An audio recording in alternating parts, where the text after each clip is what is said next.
we've reached 100,000 downloads of this podcast. That's a crazy number. That's amazing. That's amazing. And thanks to everybody out there who downloads and listens every week. Our faithful listeners have gotten us to that threshold. It's a huge number. And more and more people are listening to Uptime every week, and we appreciate everybody doing that. This week's episode, a lot going on. TUV Nord does some drone inspections of concrete towers. We talk a little bit about what are they looking for? How can they look for it more efficiently, kind of following a bit of our experience in the blade world. And then also Charles River Analytics. So they've teamed up with Vineyard Wind to work with some AI, machine learning, and some sensor packages, sonar in the water, and basically thermal cameras and color cameras on the top side to look for whales and fishing gear and some other things to keep the impact down during offshore wind farm activities in the East Coast. Then we'll talk about AEP selling their renewables business to Invenergy.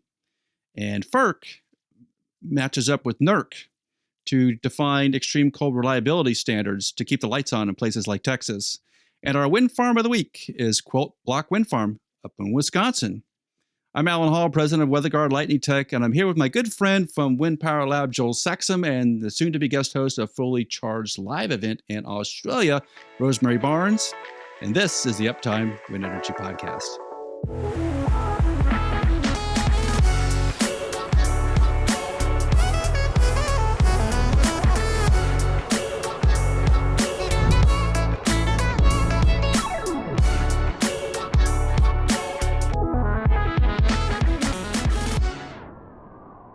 Joel, TUV Nord is using piloted drones to inspect concrete towers of wind turbines. And when I first saw this story, it's probably been a month or so ago, I thought, new concrete wind turbine towers have problems, and evidently they do. And they're working with an undisclosed partner. And I assumed at the time that it was Nordex, because Nordex uses a lot of concrete towers. A quick search on Google said Nordex has got a couple thousand concrete towers out in service. So they're concerned about having cracks in these towers as they age and get to the end of the warranty period. Right now, they're just taking pictures and looking for cracks, but obviously someone's got to fish through those and determine if there are cracks, and if there are cracks, what they're going to do about them. But it sounds like they're going to be moving to a more automated system to find these cracks and get them repaired before the warranty expires. So someone's doing an end of warranty campaign. A big one. And in lieu of any way of doing this, I don't think there is another way to inspect a concrete tower besides putting some eyeballs on it. I mean, visually, yeah. NDT, of course, right? So doing some NDT work but it's. Where do you start? Yeah, you're looking at, classically, I've used ground penetrating radar to look at rebar inside of concrete for, different projects before. But those are big antennas. It's not that easy. And then you're covering what you're looking at with ground penetrating radar. Yes, it is a raster image, right? It's like a picture, but those pictures aren't very big, right? So they're dang near, when you're talking concrete tower, you're talking, it's a vector. It's almost like a point image. If you were to do a whole scan of that whole thing, it would take you forever. But visually, there's a lot of things you can detect fairly easily, right? So in the blade world, we talk about AI algorithms and all these things. It's very specialized, to be honest with you. AI algorithms, machine learning algorithms to pick out defects in blades.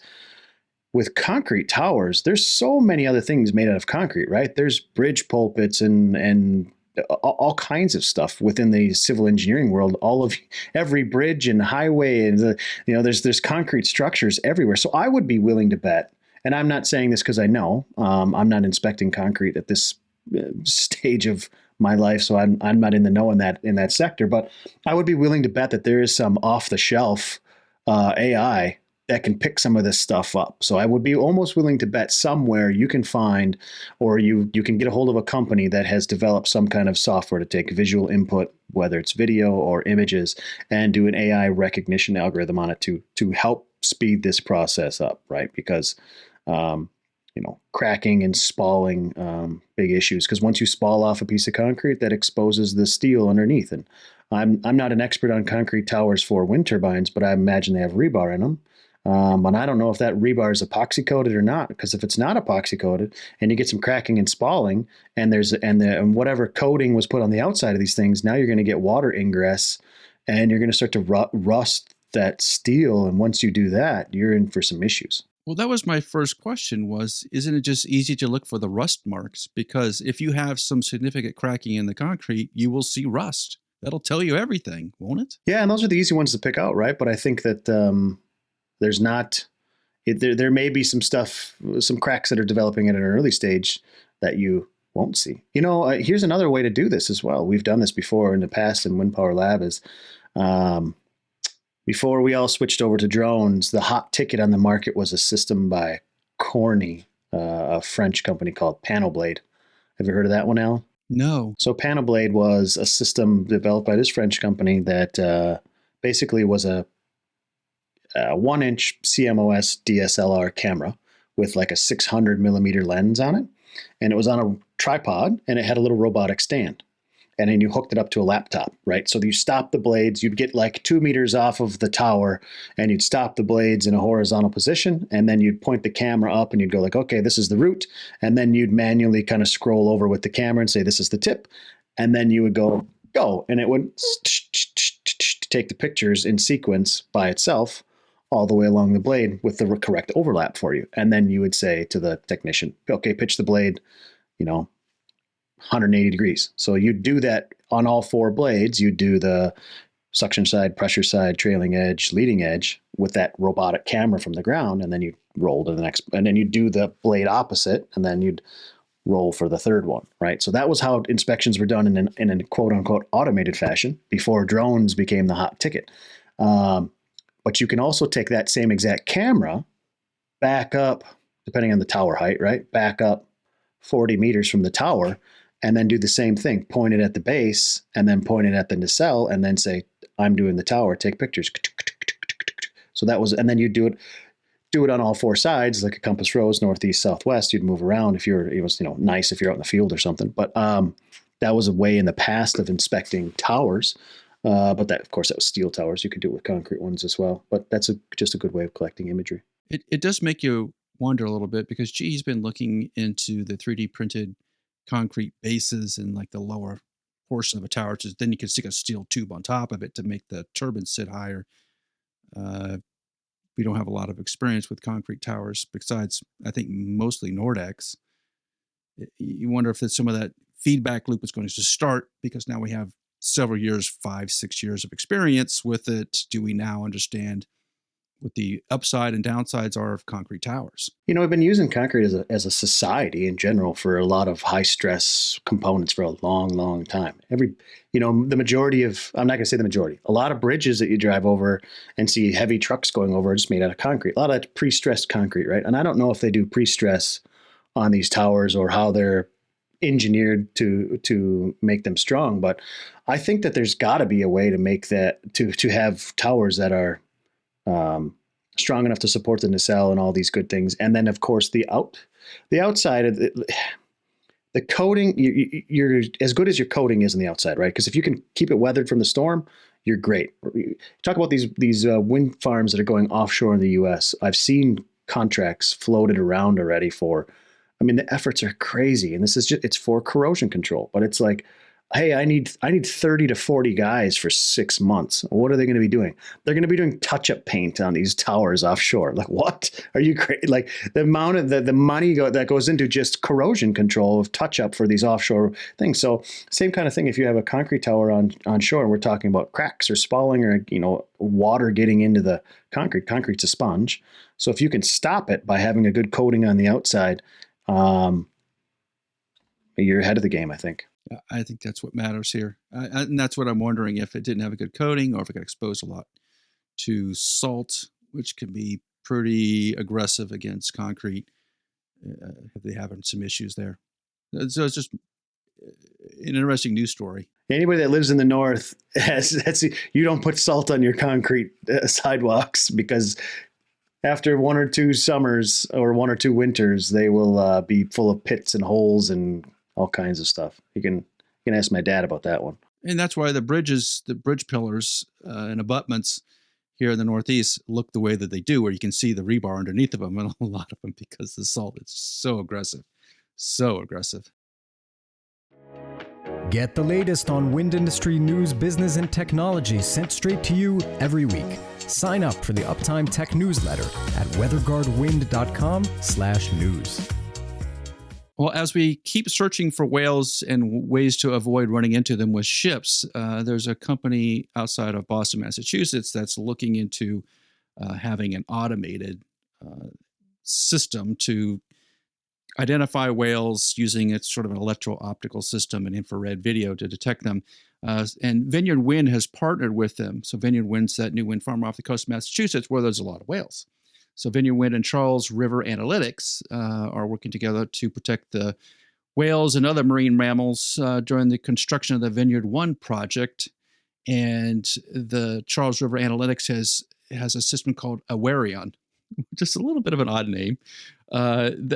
It works in conjunction with other detection technologies that are on the ship, and it uses some artificial intelligence and a basic computer vision system to support the human lookouts. And Joel, before the podcast, you were telling me about these human lookouts, but I guess you have people on ships with binoculars looking for the whales so they don't run into them? Yeah, so past life, this is where this knowledge kind of comes from for me, was in oil and gas exploration onshore and offshore. So when you're offshore, of course, you want to make sure that you're not harming any wildlife as least you can, right? So the energy that you use is in air cannons. So you're shooting off these air cannons, that could be crazy amounts of power in them. So it might be 3,000 PSI, and you're shooting off 32 of these air cannons that are the size of a basketball all at once every 8 seconds. Just boom, boom, boom, right? So, but what you do before you start doing that in an area to make sure that you're clear of any marine mammal species or anything like that is you ramp them up. So you might shoot one gun at 10%, like barely any energy, and you ramp that one gun up to 100% energy. And then you add in 2, and then you add in 4, and then you add in 8, and then you add in 16. So you're putting out a little bit of a signal, and then you're slowly getting that signal to be louder and louder and louder. Because when you shoot off an air cannon in the water, it creates a shock wave, and that shock wave is acoustic energy that travels through the water column. So if you do it small enough at the beginning, any whales, sea life, seals, sea otters, these kind of things that are fish in the area will go like, oh, I want to get away from that, right? At that little tiny thing. So they start swimming away. And by the time you have ramped up, the area is clear and you haven't harmed anything. So the people that are on the vessels are called marine mammal observers. And in an oil and gas, in U.S. waters, is what the majority of my experience was. They're the most powerful person on the boat. You always think that, the captain of the ship, and these might be 150 foot long, 200 foot long ships. The captain of the ship is the one in charge. The marine mammal observers got more power than anybody because they will shut that ship down. They'll shut your shift down. They'll shut any activity you're doing down if they see any kind of marine mammal in the water. Sometimes on a vessel you have 2, 3, or 4 of them, depending on what kind of activities you're undertaking. It might be, if you're going to be operating in 24 hours, you may have 2 on shift at a time. And that one during the day might be out on the bridge with binoculars, literally just scanning the horizon, looking for, a whale surfacing or any other sign or signal of some kind of marine mammal in the area. And then you may have another one looking at a sonar screen, in the bridge of the boat to see what they can see in the subsurface. So there's two areas, right? You have the above the water and basically below the water. And you need 2 people to cover that. So, and those people will switch back and forth and whatnot. So the same thing that goes for any kind of regular operations, they're having these marine mammal observers, I'm going to imagine, on these vessels that are doing installations and whatnot of these offshore wind farms. And they're there as basically agents of public agencies to protect the fisheries. So USDA, U.S. Forest Service, the Bureau of Ocean Energy Management, whatever agency says in the contract, you have to have these people on there. They usually work for a separate company or something, and they have biology degrees and whatnot, and then they're on that boat as a part of the contract. It seems like automated technology or AI technology would be a better way of detecting those sea creatures, right? The human eye looking out on the ocean can get blinded pretty quickly. You get tired, you get blinded, you get, as much as you don't want to say it, if you're out there on shift, right? So you might be that marine mammal observer might have those binoculars in their hand for 42 days straight, standing out there getting sunburnt, and you know what I mean? So that person gets tired. And you have an element of human error there. So you have the element of human error, but you also don't have any traceability. Right. I've done things before where you have pipeline inspections, and there's someone like, how do you do your pipeline inspections on land? And like, oh, we have a guy that flies down them with a notebook in his lap. And if he sees a leak, he writes it down on the notebook.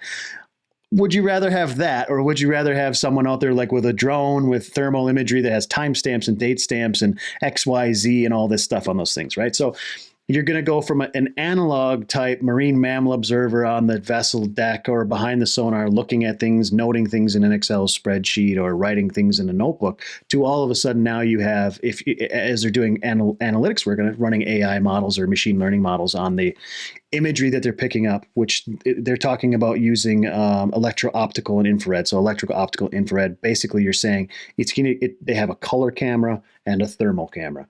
That's the easy way of saying it. So they'll pick up heat signatures on the top of the water. You can't pick those up subsea, of course. You pick up heat signatures on the top of the water, or you'll pick up visual things. So you might pick up a fishing buoy or a boat, or is it a fishing boat, or is it a pleasure craft? Is it someone out sailing? Now you don't have to take notes. The AI will pick it up and say like, hey, if they can pick it up from two cameras on the vessel, they can triangulate where it is too, right? So if you have a direction in the some kind of compass calibration in the camera, now the vessel was pointed, the work vessel that we're on was pointed at 100 degrees. This thing was off at 50 degrees, and it was 4 kilometers away. Now you have a position on that boat, and you know where their fishing gear is. So now you know where their fishing gear is that they've been deploying. Well, that's great. Now you have record of it, and you can feed that into a database. So that's one thing. Now you can also put in things that it might be stuff that you won't pick up as a person, like fishing buoys or something like that, or like a whale surfacing. You might miss it. AI doesn't miss that. AI picks it up, notes it, and it gives you, and it will take a snapshot and put a log together. And then all of a sudden, like at the end of the day, your job becomes reviewing the logs of the things that the AI found, or the algorithms found, rather than having to be the eyes to do it. The same thing works subsea. So experience from Wind Power Lab with this, we did a project with the University of Aarhus a few years ago called the BICA project. BICA, BICA, and it was bird collision and avoidance. So there's a protected species of goose in Germany. And whenever these geese are near wind farms, they have to curtail the wind farms because they don't want to mess with their mating patterns or anything of these sorts, or have one, God forbid, get hit by a blade. That'd be not good. So the project was recreational grade, not even professional grade radar. We put one flat to pick up basically in the XY plane, and then we turned 190 degrees on the side to pick up the Z plane. So now you had multiple radar signatures that were in basically a domed area feeding into a system. And the smart software guys in the background at Wind Power Lab wrote an AI algorithm to be able to pick these birds up out of the radar signatures, so that you would get an automatic detection notification. Hey, because you can see different kinds of birds. Some birds sit and fly in a circle, like a vulture or something. Some of them fly this way, some fly in a V. So if they're flying in a V pattern, well, that might be some geese. If they're doing this where they're looking for somewhere to land, they might be this type of thing. If they're this size, they might be this kind of bird. If it flies in a swarm at night, they're probably bats. Right. So you can kind of pick those things up from a radar signature. And if you write an algorithm that will take that data and sort it out, I think the Awarion system here from Charles River Analytics is applying that same kind of idea, but to subsea sonar. So now you have the thermal and RGB, color imagery on the surface to pick boats and buoys and all these different things up. But you also have an algorithm that is running on the sonar data subsurface to pick up whales or fish or nets or whatever else on the seafloor or in the water column.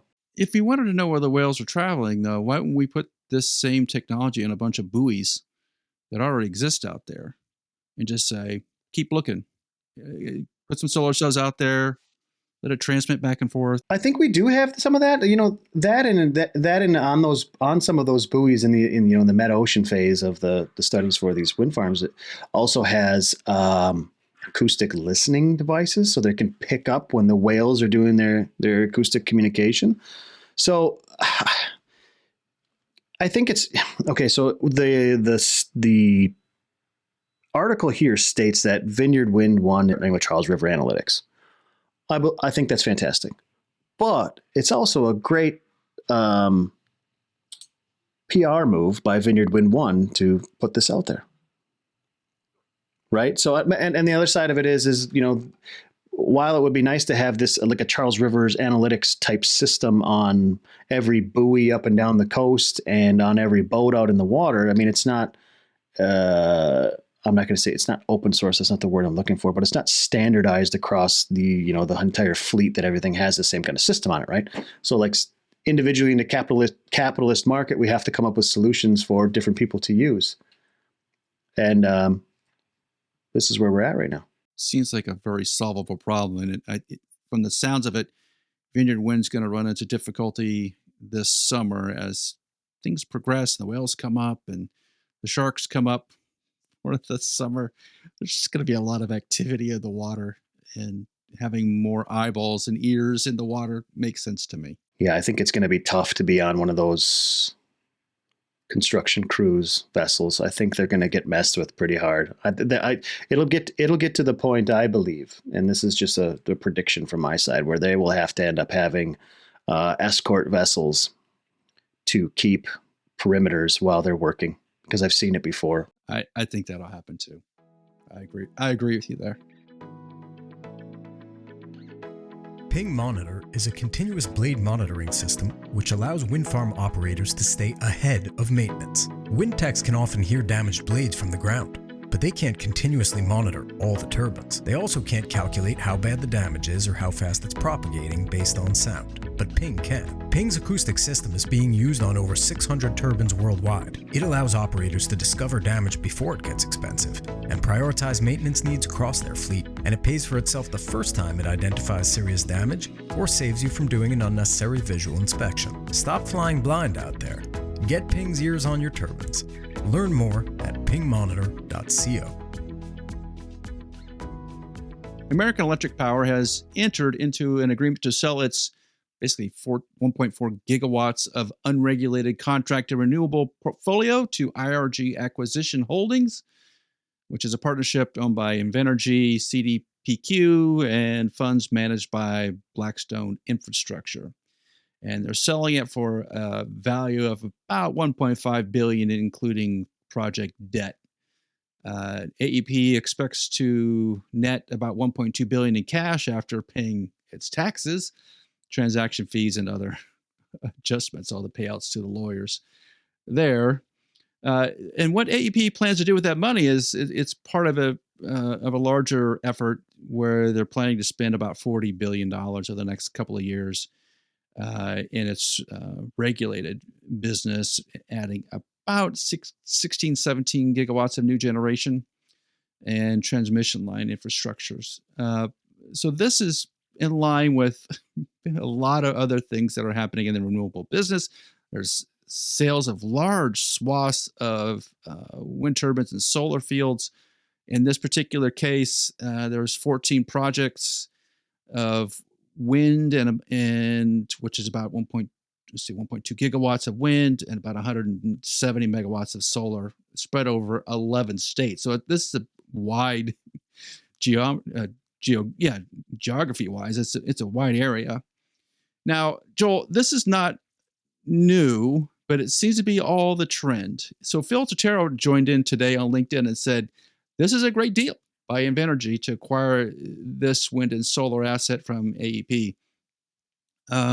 He said the assets are operating at or above P75, and the price point offsets AEP's capital commitment. So AEP makes money on the deal. Invenergy gets some pretty good working assets to add to their portfolio. So both sides come out as winners in this negotiation deal, completion of a deal. the deals keep getting bigger.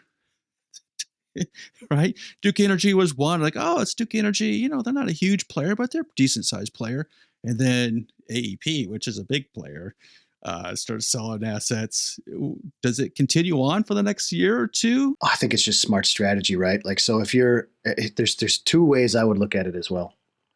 If this was my strategy, so the strategy we're looking at here is build unregulated assets. And when we say unregulated versus regulated, unregulated means not a part of a public utility, right? So like if you live in Minnesota, you may have Xcel Energy as your power provider, and they are a public utility in Minnesota.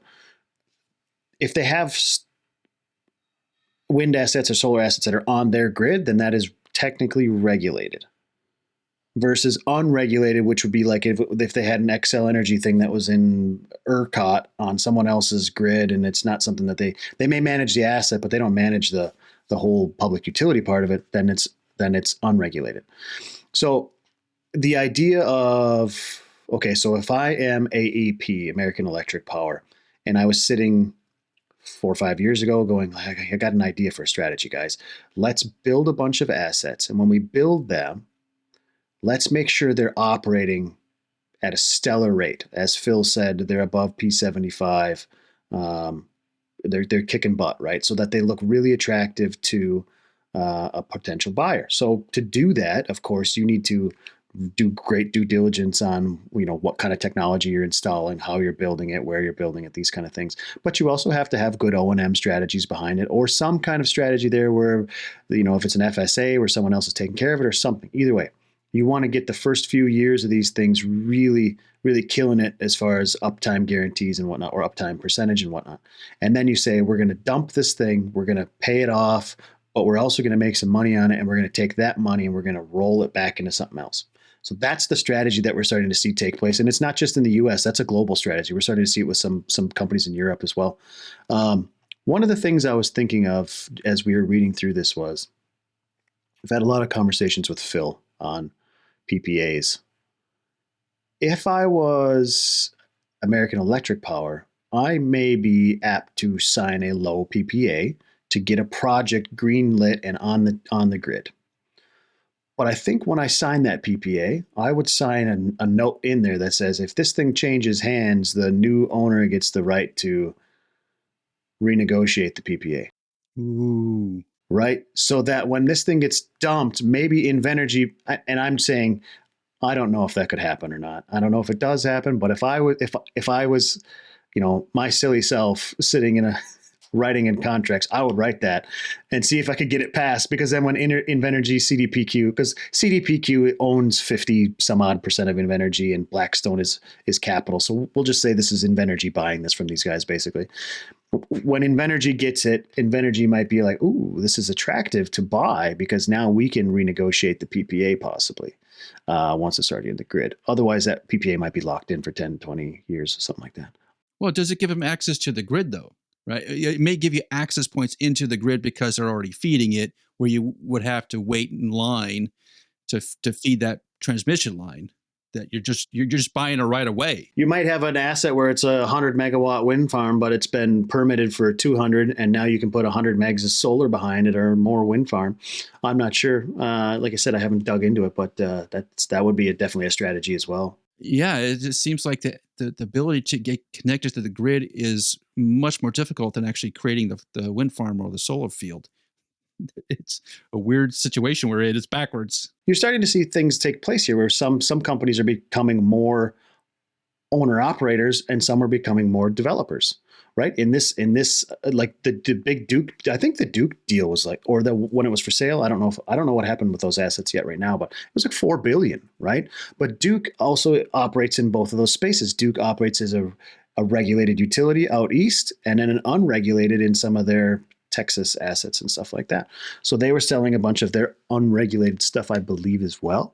But yeah, so you're starting to see, I think you'll start to see some more and more of this. Invenergy has a niche where they also develop things too, right? Invenergy won some of the auctions for the West Coast offshore wind and whatnot. So they do a little bit of the above. They're a big conglomerate. They've got the power to do that. but you may see the formation of more of these secondhand, I'm going to buy and operate these rather than a strategy of developing. We'll see how it kind of develops, because the market is becoming large enough where those things can kind of start to separate themselves out as well. Yeah, if you're not in it for the long term. Invenergy is definitely aggressive, right? They're aggressive at getting assets, getting into the grid, making big gains. It's starting to be a battle, isn't it? It's starting to look a lot more and more, to be honest with you, like the oil and gas world. And I'm always making references to it because I was in it for 10, 15 years, whatever. But oil and gas fields, people may not know this, they're bought and sold like houses, right? Like they're like someone, like it's literally like flipping homes. Someone will buy something that, like, hey, this used to produce an average, all these wells used to produce an average of 100 barrels per day, and now, per well on this lease site, and now they're down to 50. Well, I'm going to pay pennies on the dollar for what it costs you to develop. I'm going to come in there, but I'm going to work over every one of these, and I may do a CO2 injection in the field, or a steam injection in the field, pressurize the thing back up. Now I went from 100 barrels, I'm kicking them out at 120 now, and then all of a sudden someone else might come in and buy it at that 120. So there's people literally like flipping them like you'd put new cabinets and flooring in your house. So you may start to see that in the renewable energy asset world as well, as there's so many players that be buying, flipping, adjusting, it's going to be cool to see develop. Yeah, it's happening as we speak. Yeah, and I think the inflationary pressure put on by the Fed are going to feed this. So you're either going to be in or you're going to be out. It's decision time. And it looks like a lot of boards are deciding to be out of things that are outside their normal operating business. If there's one thing I can see from it, it's the underlying, for me, from my standpoint, is the importance of O&M for these assets. If you run them into the ground, they're not going to be worth anything, right? And you have companies out there like, man, if nobody's followed DroneBase, now ZiteView, and what they're doing for solar assets, because this is wind and solar assets, and how they're doing their countrywide solar scans and grading of solar assets, it's such a cool. They're literally flying inspections on solar assets, thermal and RGB on spec, and then you can either sell the data back to the operators themselves, with a manned aircraft flying all over the states. You can either sell it back to the operator themselves, or you can start to sell it to financial agencies and insurance companies and all this stuff. So everybody is going to know how your assets are doing and what shape they're in. So staying up on O&M on all fronts is going to be very important for this kind of business model to take shape. Well, anybody who's interested in Phil Totaro's research into this deal, just go visit Intelstor.com. And if you're looking to sell some assets, you probably want to talk to Phil, because he has a pretty good bead on what your assets are probably worth. Lightning is an act of God, but lightning damage is not. Actually, it's very predictable and very preventable. Strike Tape is a lightning protection system upgrade for wind turbines made by WeatherGuard. It dramatically improves the effectiveness of the factory LPS, so you can stop worrying about lightning damage. Visit weatherguardwind.com to learn more, read a case study, and schedule a call today. The Federal Energy Regulatory Commission has approved new extreme cold reliability standards for power plants, and the standards come with the acknowledgement by the Commission that the new rules do not go far enough. The Commission sent the North American Electric Reliability Corporation, which is the nonprofit regulator that sets standards for the industry. FERC sent NERC back to the drawing board in several areas. What FERC is essentially saying is, yes, this is good stuff from NERC, but the generator weatherization requirements are pretty loose, and there's really no hard and fast changes that are going to happen. And because we've had a couple of really cold storms, particularly in Texas, and there's one in kind of North Carolina, Tennessee area where blackouts happened because things froze up. They were looking to basically increase the standards and saying, here's how we're going to make the grid more reliable when it gets cold. At the end of the day, when I read through a lot of this guidance material or regulatory material, Rosemary, a lot of it was about reporting. Go through your system, determine what things may be susceptible to cold. Show us you've given training to everybody so that they know what to look for when it gets cold outside. But it didn't really change the weather. It didn't change the ability of the equipment to handle the weather. Better way to describe it. And a kicker to all this is that the standards require that the industry weatherize its equipment to operate for 1 hour at extreme cold temperatures starting in April of 2027, 4 years from now. So the wind turbine operators, solar farm operators, gas plant operators need to make sure they have the ability to withstand 1 hour of cold temperatures in 4 years. It doesn't seem like they've really gone far enough here, does it? It's an interesting issue, and kind of, I guess it's a good example of, the downsides of kind of just leaving it all up to the free market, because none of these generators, it's not that any of them couldn't winterize their equipment. Technologies exist and have been, operating for a long time that will keep any of these technologies operating through cold weather, very cold weather. I mean, obviously, Canada doesn't have constant blackouts, or Northern Europe, but there's all sorts of way colder places that manage to have reliable electricity grids through much, much harsher winters. But it simply costs more. So it's not really that it's a challenge in terms of the technology. It's that you have to pay a little bit more for these technologies.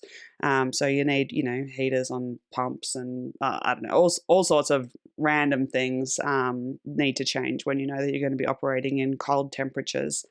And so I guess if you've got like a totally free market, then you're deciding, well, how many hours of the year on average would I expect to be operating in these cold temperatures? How much money would I make in those hours if my system worked, and how much will it cost to winterize so that they can be operating there? And my assumption is that in the past, companies have generators have made these kind of calculus and decided that it's not financially worth it to them to be able to operate through these pretty rare events. It's not that they're not like freakishly rare. I know that Texas freeze was something like a 1 in 10 year type cold snap. So it's not like, oh wow, we could never have predicted this. It's more just that, yeah, it's going to happen every now and then, but it's not worth us maintaining all our cold weather equipment for, 1 in 10 year storm.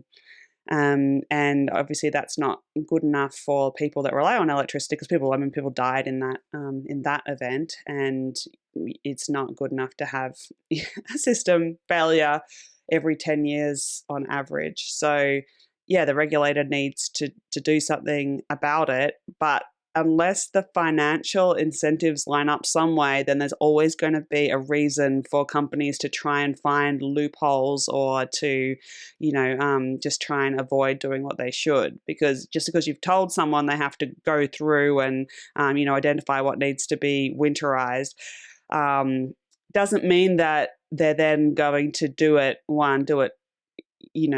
accurately or really in depth, and really make sure they've got a very robust system in winter. It's kind of, if there's no money to be made, then it incentivizes them to do a half-hearted job and just kind of, report in a few line items. Oh yeah, we put this heater in here and it cost us $100, and now we're winterized. And then, the storm comes. Oh no, it turns out that our system wasn't right. There needs to be a penalty for actually failing. And, I guess that's the two options. One, a penalty for failing under the conditions that they are, required to be able to ride through, or so much upside potential that they want, the profits from those cold hours. So obviously, like somewhere like Texas, where they have a pretty free electricity market and the price of electricity varies so much.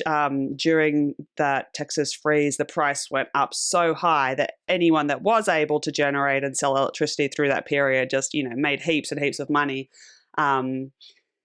So that would be another option, but you need really high maximum prices for that to work for events that are as infrequent as 1 in 10 years. And my understanding is that around that sort of frequency, you're going to need more a stick approach than a carrot approach.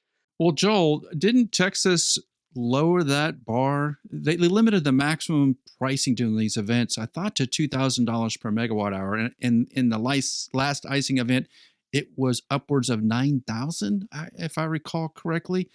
So they put the limit on the top, so there's no commercial incentive to make $4,000 a megawatt hour right now.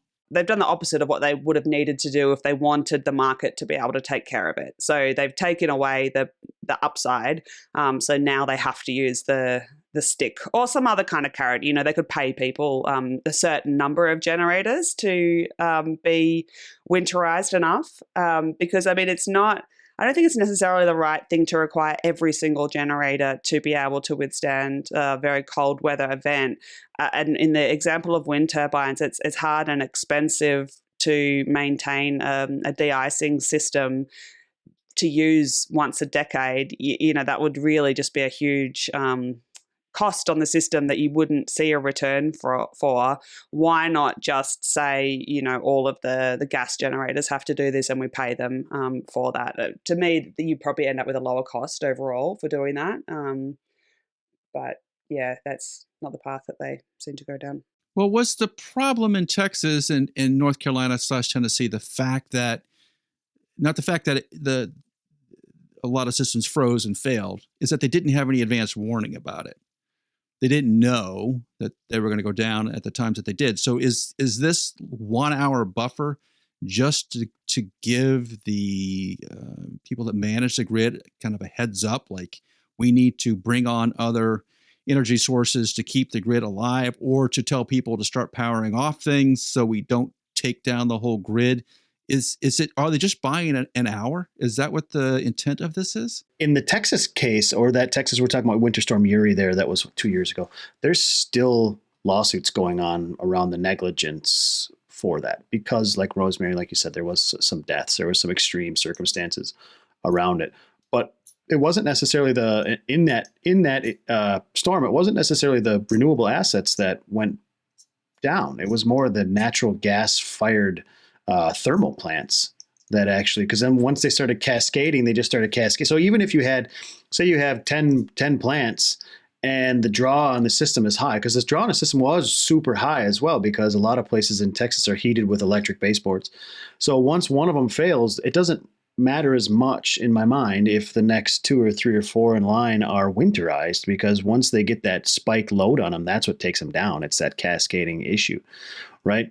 So there's like that one, and it's very, I'm hoping that in this legislation and in this written thing, there's specifics, because when they say operate at extreme cold temperatures for 1 hour starting in April 2027, to me, that's just ridiculous. Because also, what's extreme cold to you? Because extreme cold to someone from northern Minnesota is 40 below.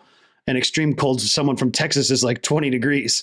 So there's a big difference there, right? But it's a tough one, because you want to let the free market take care of some of these things. But when you start to put into, because that's the American way, right? But when you start to put into effect that if the free market fails, people lose their lives, something needs to change, right? Like it's not cool to leave it up to the free market and people die from it because they failed. Like, oh, that's a fine on you, and naughty. Like that's not right.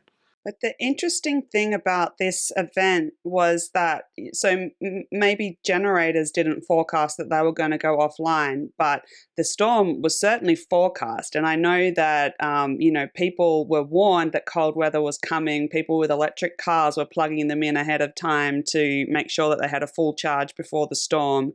This weather doesn't just come out of nowhere. People confuse that a bit with, variability of renewables. It's tied to the weather, but it doesn't just, all of a sudden go cold in a 1 hour period. You can see it even if it does go cold in a 1 hour period, you know that it's coming for days ahead of time usually, and so they could prepare. And especially with the spike in demand that's expected, there's things that you could do to reduce that if people were willing. But I think that it's a tough sell in the United States, which is, so much concerned with individual liberty. And as a total outsider, my impression is that Texas is kind of, like the most like that out of anywhere.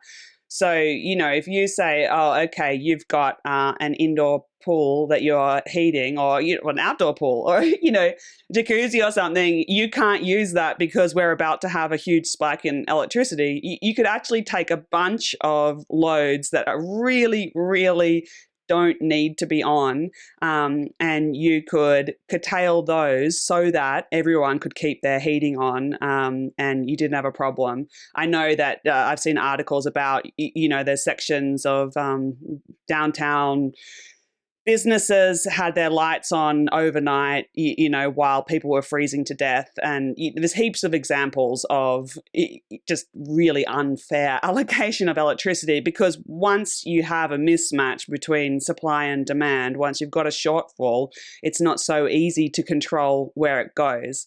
But if you're able to ahead of time, if you've got enough smart appliances, or even you can do it the old-fashioned way and you don't have someone send you a text message or ring you on the phone and say, what can you turn off in your house? Can you avoid, doing a load of laundry drying, using your dryer for this couple of days, or, anything like that. You could get enough of a difference to not have blackouts. And that's a way cheaper way of doing it than winterizing every single generator in the country. But it does rely on people being willing to, forgo their jacuzzi at a time when people are freezing to death somewhere else in the city. Alan, you're shaking your head. You don't believe that people are prepared to make that trade-off between their jacuzzi and somebody else's life. I don't think those two equate. I think you're drawing a connection that doesn't actually exist. There's nobody have the lights on in the office that then is sucking power out of some, old lady's heating system. That's not the way it works. However, they have ways to address it, right? They have ways to shut off power to different parts of a community or into cities, such that it's a rolling blackout. That's what they do in California. But I don't think you design a system to have rolling blackouts. That's not where you want to go here, right? No, and it's not. That's not targeted enough either. So I'm not saying that someone's jacuzzi was sucking heat out of some old grandma's house. I'm saying that because the demand spiked, a certain proportion, like maybe 10%, 20%, I don't know, some amount of demand is not critical things that need to be on right now. It's not even things that you need for your comfort, really. And, when you have a certain load that pushes you over the amount that you can supply, then you get uncontrolled blackouts. You don't just get to say, okay, we're turning off all the jacuzzis. You are just like, okay, we're turning off all the power in this area.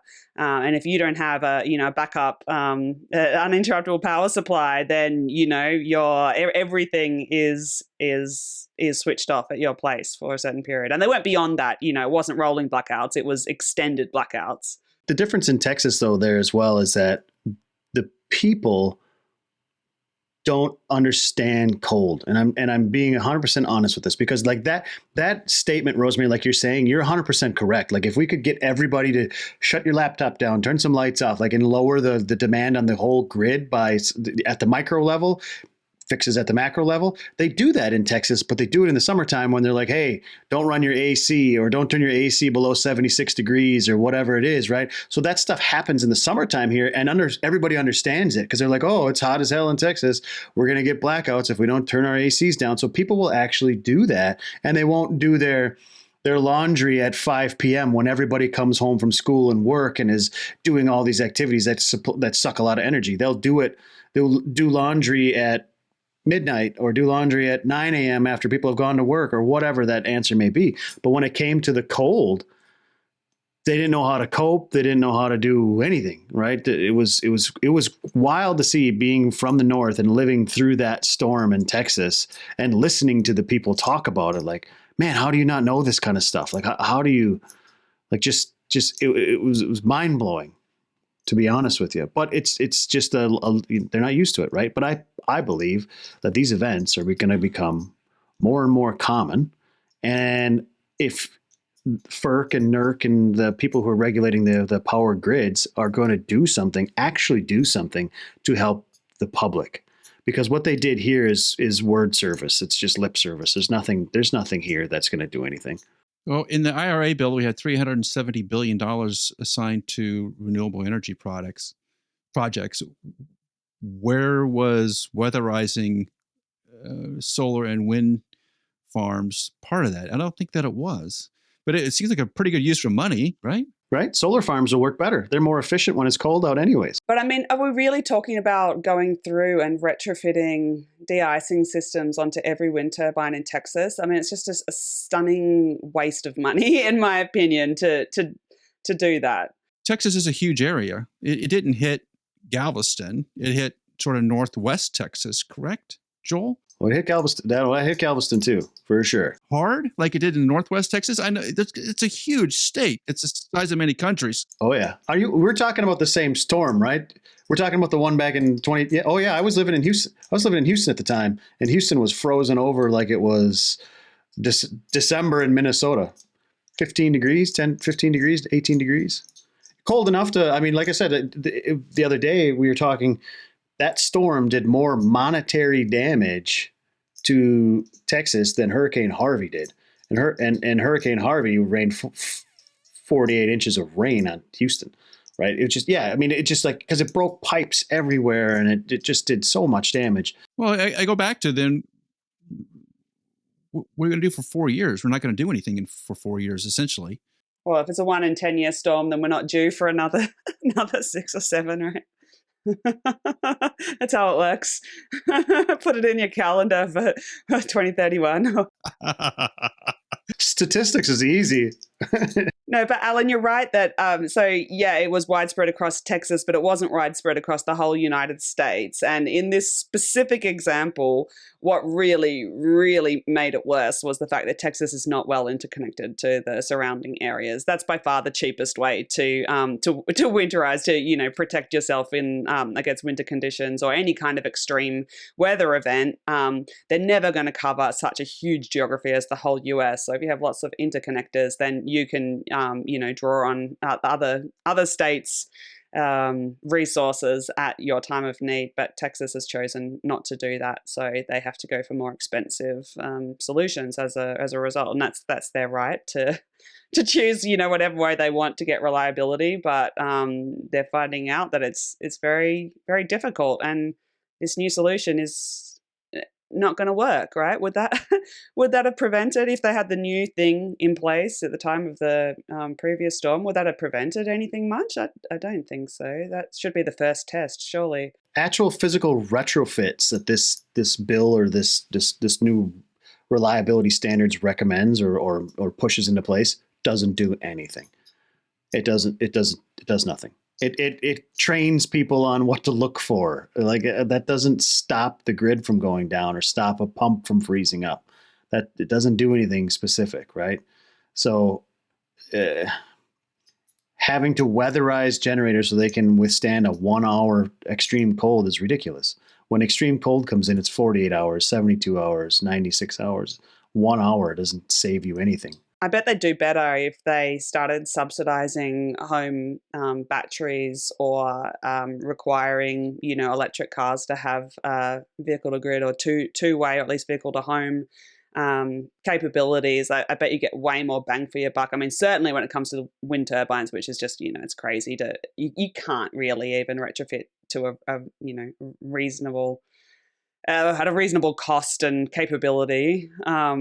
But in Texas, you also run into political issues, right? So there's a lot of very, very conservative people here. So you don't see electric vehicles in this state whatsoever anyway. So a V2X problem wouldn't solve it, because I can go and drive around around San Antonio for 3 hours and I might see one, maybe. If I go to Austin, I'll see some. But if you go to Houston, you're not going to see any. And you go to Dallas, you're not going to see any either. So there's an issue there too. Battery banks, solar panels on houses, a distributed grid type thing. It's just not here. But aren't Texans pretty into self-reliance, independence? Shouldn't they love to have like an electric pickup truck that can run their house for 3 days and then, connect it to solar panels on the roof and you never have to deal with a utility or the government or anything? Well, it seems to me like it's a perfect match. You would think so, but what the difference is because classical Texans that have a lot of money here have usually made it from oil and gas or some kind of ag background. You can go to any ranch around here. You may not see solar panels, or you may see solar panels on the water pumps for the cattle, but you won't see a solar panel on the ranch house. But what you will see is a propane 10 kilowatt generator out back. So yes, you are correct about the don't be in my business. I'm self-sustaining. I can do these things, but renewable energy wise stuff, you don't see as much. You won't see a ranch with its own wind turbines or a big solar field out front. Like, I've been around the state quite a bit, and you just don't. It's just not there yet. Even when people like the neighbor sold 100 acres to someone who's putting one of them damn solar fields up. Like, yeah, that's great. Why would they do that? Why would they do that? That's good cattle grazing land. You can graze amongst solar panels. There's plenty of sheep farms co-located with solar farms in Australia, and obviously wind turbines as well. But I mean, there is heaps of wind and solar in Texas.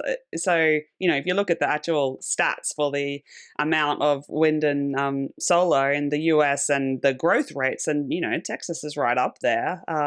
So people must like money more than they hate renewables, I guess. Like, it's not so strong, their hatred of renewables, that they will turn down an opportunity to make a lot of money. The majority of renewable generation in Texas is out in Western Texas. So Abilene, Midland, Lubbock, all out there. That land, for the most part, if you can drive around and see all these things, all these wind turbines and stuff, that land is arid, dry garbage. Like, they're not even running cattle out there. The person who owns that land a lot of time doesn't live there. They live in Dallas or something else, or San Antonio or whatever. Their family had owned 10,000 acres since 1885. And there's also oil and gas wells out there that they're making money off of too. So it's just a revenue generator. The people where they actually live on the ranch and run the ranches and stuff like that, not as much renewable generation on those as there is on just I call it family money land. Our wind farmer of the week is AEP Renewables North America Quilt Block Wind Farm, which opened in 2017. They have 49 Vestas V110 2 megawatt machines for a total of 98 megawatts. Quilt Block is really near the corner of Wisconsin, Minnesota, Illinois, and Iowa. It's in the Quad State area. During its construction, they had about 100 full-time construction jobs, and now they have 12 permanent operations people. And the point of raising them as Wind Farm of the Week is what they do to the local community. So when Quilt Block was being constructed and continuing on, they've fed into the local economy about $10 million from people spending money, restaurants, shopping, whatever else. That really feeds the local economy a great deal. They also have provided about $600,000 to local governments, which then goes to the schools and the fire departments to keep things running. And they paid $6.3 million to local landowners for leases. So it's a really good financial system in up here at Quilt Block for a lot of people. $6.3 million to landowners is a really good deal. So Quilt Block Wind Farm up in Wisconsin, run by AEP Renewables, is our Wind Farm of the Week. That's going to do it for this week's Uptime Wind Energy Podcast. Thanks for listening. Please give us a 5-star rating on your podcast platform and subscribe in the show notes below to Uptime Tech News, our weekly newsletter. And check out Rosemary's YouTube channel, Engineering with Rosie, and we'll see you here next week on the Uptime Wind Energy Podcast.